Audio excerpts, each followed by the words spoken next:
নমস্কার, মাটি দিলিপি ব্লগসে তোমাদের সবাইকে স্বাগত।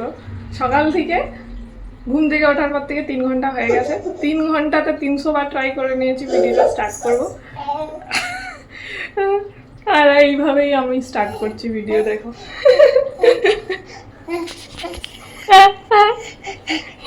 কোলে নিতে হবে, কোলে। তোমাকে ছাড়া কি আর ভিডিও হবে? বলো বলো, এবার শান্তি শান্তি শান্তি তো এবার। তো গরম হয়ে আছে, সব কিছু চারিদিক খুলে দিলাম, না হলে রান্নাঘরে ভিডিও শ্যুট রান্নাই করা যাচ্ছে না, তারপরে ভিডিও শ্যুট তো আরোই করা যাবে না। মোটামুটি এখন একটু মৃদু মৃদু হাওয়া দিচ্ছে, এবার ভিডিওটা শুরু করা যাক। একটু হাসি হাসি হাসি করে, একটু হাসি হাসি বাবাই যায় না, একটু সেইটা করে দাও, সেইটা সেইটা বলি তো আগে, তার আগে ই ই কালকে রাত্রিবেলা আমরা এখানে লোকাল মার্কেটে বাজার গেছিলাম, আর আজকে সকালবেলা বাঙালি দোকান থেকে অনলাইনে অর্ডার করেছি সবজি। তো আজকে শুধু সবজি আর সবজি, তো সেই সবজিগুলো বের করব। সব মিক্স হয়ে গেছে, মিক্স করেই বের করছি। পোস্ত অর্ডার করেছি, হিমসাগর আম, দেখা যাচ্ছে তো ভালো করে? বাবা তুমি চুপ করে বসো না। কুমড়ো শাক, কুমড়ো শাকগুলো পুরো ভাজা হয়ে গেছে রে। কলমি শাক রোদে দেখ কেমন, রোদে রোদে পুরো ইয়ে হয়ে গেছে, ঝিমিয়ে গেছে। বুলেট লঙ্কা আর আমড়া মিক্স আছে, বাবা আমের আঠা লেগে যাবে।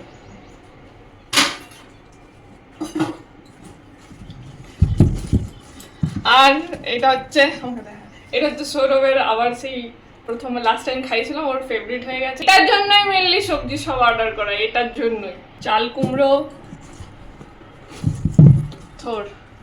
থোরটা তাড়াতাড়ি করে ফেলতে হবে,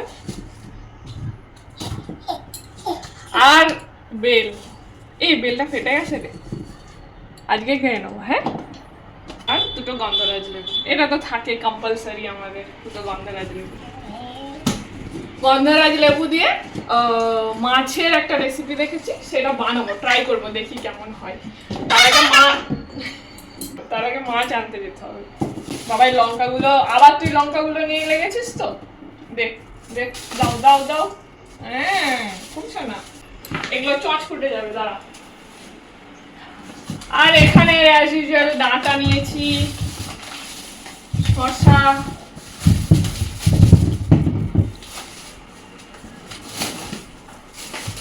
ফুলকপি, এখানের কাঁচা লঙ্কা নিয়েছি অনেকগুলো, আচার বানাবো বলে আবার। ঠিক আছে, আর মোটামুটি দেখাতে হবে না, এবার বের করে সব। দেখো একটা জিনিস দেখাচ্ছি, এটা নতুনত্ব জিনিস, যারা বাঙালিরা দেখছো বেঙ্গলে বসে, এটা তাদের কাছে হয়তো নতুন কোনো একটা সবজি হবে, সেই জন্যই দেখানো। দেখো আমাকে দেখা, এটার নাম হচ্ছে গওয়ার। গওয়ার, গওয়ারই বলে তো। হ্যাঁ, কোনখান থেকে যে জিনিস কাজ করা শুরু করবো কিছুই বুঝতে পারছি না। চারিদিকে শুধু কাজ আর কাজই দেখতে পাচ্ছি আমি, চারিদিকে শুধু কাজ আর কাজ।